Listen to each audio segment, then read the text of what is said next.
कि मुबारक सानी, जिसको नाम मुबारक कहना चाहिए, जिसने तफसीर सगीर जो मुहर्रफ शुदा एक किताब है कादियानियों की, उसको तकसीम किया, उसके ख़िलाफ़ थाने में रिपोर्ट दर्ज की गई। 3-4 साल तक थाने वालों ने नहीं पकड़ा, उलमा पीछे चढ़े, उसको गिरफ़्तार कर दिया गया। हमारे सेशन कोर्ट में उसकी ज़मानतें जाती रहीं, इन्होंने उसको कैंसिल करते रहे। हाई कोर्ट में गई, उन्होंने भी मुस्तरद कर दी। जब सुप्रीम कोर्ट में गई तो सुप्रीम कोर्ट ने एहसान ये किया कि ना सिर्फ उसको ज़मानत दी बल्कि उसका मुकदमा भी खारिज कर दिया। उलमा खड़े हुए कि ये मुहर्रफ शुदा तफसीर के ऊपर जब फ़ैसले आए तमाम उलमा की तरफ से, तो काजी फ़ाइज़ ईसा ने बजाय इसके कि उलमा के उन फतवों को देखता। अच्छा, और मज़े की बात क्या हुई, उनके जहन में ये बात थी कि ये मौलवी आपस में लड़ते रहते हैं, इनकी लड़ाई से फ़ायदा उठाओ कि मुख्तलिफ़ तबक़ों के फतवे मंगवाओ। अब जब हर जगह से अलग अलग फतवा आएगा, हम कहेंगे ये तो मुतनाज़े मसला है, हम फ़ैसले ही नहीं कर सकते। लेकिन अल्लाह का फ़ज़ल हुआ, हज़रत मौलाना मुफ्ती मोहम्मद तक़ी उस्मानी साहब ज़ीद मजदहुम अदाम अल्लाहु ज़िल्लहुम अलैना, अल्लाह उनका साया दे रखे, हज़रत ने एक तहरीर लिखी। वो तहरीर लिख के मुख्तलिफ़ तबक़ों के पास भेजी, मुत्तफ़िक़ा तहरीर अदालत में गई, लेकिन जज ने उस तहरीर को साइड पे करके फ़ैसला दे दिया और कुरान की गलत आयतों से इस्तिदलाल करता रहा। ला इकराह फ़िद्दीन, दीन में कोई ज़बरदस्ती नहीं, चाहे कोई कादियानी बने, तफसीरें बांटता फिरे, हमें कोई ज़बरदस्ती करने की ज़रूरत नहीं। लेकिन इस पे दुख तो बहुत हुआ, मुझे भी बड़ी तकलीफ़ हुई और बड़े सब हजरात को तकलीफ़ हुई। लेकिन बाज़ मुश्किल कामों में कोई अल्लाह ने खैर छुपा रखी होती। वो खैर क्या छुपी हुई, जैसे ही ये फ़ैसला आया अल्हम्दुलिल्लाह उम्मत मुस्लिमा के अंदर इश्क़े रिसालत फिर उठा। वो समझ गए कि नहीं, अभी इस ख़त्म नबूवत के अकीदे पे डाका नहीं डल सकता।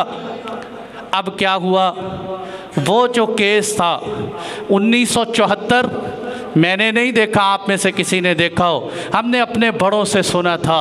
1984 हमने नहीं देखा, बड़ों से सुना था कि अल्लाह ने उलमा को कादियानियत पे कैसे फ़तह दी।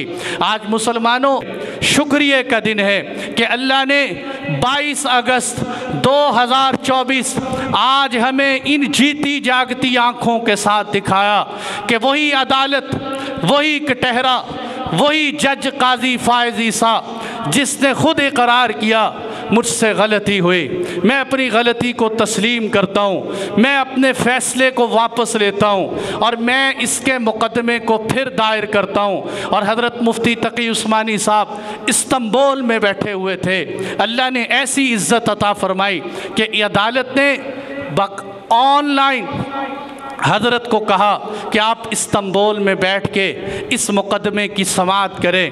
हज़रत तक़ी साहब इस्तांबुल में बैठ के इस मुकदमे की समाअत करते रहे। हज़रत ने समाअत की, आखिर पे जज कहने लगा कि जो आप फ़ैसला करें हम वैसे लिख देंगे। हज़रत ने कहा फ़ैसला लिखो। कहने लगा यहाँ जहाँ गलती है बस वो लफ्ज़ मिटा देता हूँ। फरमाया लफ्ज़ नहीं मिटाने, पूरे पैराग्राफ मिटा, जो पैराग्राफ हम तुम्हें कहें वो लिखना पड़ेगा। अल्लाह के फ़ज़ल से वही पैराग्राफ लिखे गए जो मुफ्ती साहब ने बताए। अल्लाह के फ़ज़ल से अल्हम्दुलिल्लाह सुम्मा अल्हम्दुलिल्लाह, अल्लाह के फ़ज़ल से वही फ़ैसला हुआ। लेकिन मेरे दोस्तों, ये फ़ैसला किस बुनियाद पर हुआ कि हम सब इकट्ठे थे, हम सब इकट्ठे। अल्लाह के वास्ते निकल आओ इन तबक़ों से। ये बरेलवी है, इसके पीछे नमाज नहीं होती, ये देवबंदी है, इसके पीछे नमाज नहीं होती, ये अहलुल हदीस है, इसके पीछे नमाज नहीं होती। इन फ़िरक़ों से बाहर आओ, इनसे बाहर आओ। कल सब की मुत्तफ़िक़ा गुफ्तगू थी, उन्होंने कहा सबसे ज़्यादा हमें नुकसान पहुँचाया है आपस के इख्तिलाफ़ात ने। ये काफिर, वो काफिर, ये काफिर, वो काफिर, जिसके नतीजे में लोग ख़त्म नबूवत पे डाके डाल रहे हैं। अब काजी फ़ाइज़ ईसा को एक तो मैं मुबारकबाद देता हूँ कि भाई शुक्र है अल्लाह ने तेरी आखिरत बचा ली, तूने ज़िंदगी में ही इस फ़ैसले से रुजू कर लिया। अल्लाह के फ़ज़ल से अल्लाह ने ख़त्म नबूवत के क़ानून की हिफाजत की। बिला तफरीक मैं तमाम सियासतदानों को, बिला तफरीक तमाम अपोजिशन को, और ख़ास तौर पे वो तबका जिसने असम्बली के फ्लोर पे खड़े होकर माशाअल्लाह ऐसी ख़त्म नबूवत पे तकरीरें की कि हम मिंबर पे बैठ के ऐसी तकरीरें नहीं कर सकते, वो बहुत मुबारकबादी के काबिल हैं। अल्लाह ताला उन सब हज़रात को जज़ाए खैर दे और इस अक़ीदे की क़यामत तक के लिए हिफाजत फरमाए।